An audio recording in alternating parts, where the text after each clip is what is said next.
ഏട്ടൻ്റെ അനിയൻ പുറത്തുനിന്ന് പോയി വരുമ്പോൾ ഒരു അടിപൊളി കവറായിട്ട് വന്നിട്ടുണ്ട് കേട്ടോ. എന്താണെന്നറിയില്ല, കണ്ടപ്പോൾ മനസ്സിലായിട്ടുണ്ടാവില്ലേ, നല്ല അടിപൊളി കടുക്കയാണ്. പൊതുവേ ഞങ്ങൾ കടുക്ക വാങ്ങിക്കുമ്പോൾ തോടോട് കൂടിയാണ് കേട്ടോ വാങ്ങിക്കുക. അപ്പം ഞങ്ങൾക്ക് എളുപ്പമായിക്കോട്ടെ എന്ന് വിചാരിച്ചിട്ട് അനിയൻ നല്ല അടിപൊളി ഇറന്ന കടുക്കയാണ് കേട്ടോ വാങ്ങിയത്. ഇനി ഇത് അടിപൊളിയാണോ എന്ന് നമുക്ക് ഉണ്ടാക്കി നോക്കിയിട്ട് വേണം നോക്കാൻ ഗൈസ്. അങ്ങനെ ഇഞ്ചി വെളുത്തുള്ളി പച്ചമുളക് എല്ലാം ഞാൻ സെറ്റാക്കി വെച്ചിട്ടുണ്ട് കേട്ടോ.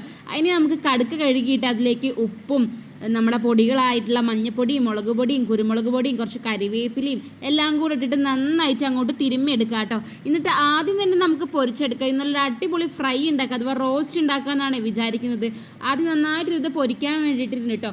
നമ്മളിവിടെ പുഴുങ്ങി ഉണ്ടാക്കുമ്പം കടുക്കേനെ ഓരോന്നായിട്ട് നമുക്ക് നല്ല ഭംഗിയിൽ കാണാം കേട്ടോ. ഇത് അവരിങ്ങനെ ഇറന്നിട്ട് വെച്ചിട്ട് നമ്മൾ വാങ്ങിക്കുമ്പം കടുക്കേണ്ട ആ ഭംഗിയൊക്കെ പോയിട്ട് നമ്മൾ വിചാരിക്കുന്ന രീതിയിലൊന്നും ആവില്ല. എന്നാലും കടുക്കയാണല്ലോ, എങ്ങനെ കഴിച്ചാലും നമുക്ക് കഴിക്കാമല്ലോ എന്നുള്ള ധാരണയിൽ വാങ്ങിച്ചതാണ് കേട്ടോ. അങ്ങനെ ഇതാ കടുക്കൊക്കെ പൊരിച്ച് വെച്ചിട്ടുണ്ട്. വിചാരിച്ച അത്ര കടുക്കൊക്കെ ടേസ്റ്റ് ഉണ്ടായിരുന്നില്ല. എനിക്ക് തോന്നുന്നു ഇങ്ങനെ വാങ്ങിച്ചതുകൊണ്ടായിരിക്കാം കേട്ടോ. അങ്ങനെ ഇതാ ആ പാനിലേക്ക് തന്നെ നമ്മൾ ഇഞ്ചി വെളുത്തുള്ളി ഉള്ളി പച്ചമുളക് തക്കാളി എല്ലാം കൂടെ ഇട്ട് നന്നായിട്ട് വഴറ്റാൻ വെച്ചിട്ടുണ്ട് കേട്ടോ.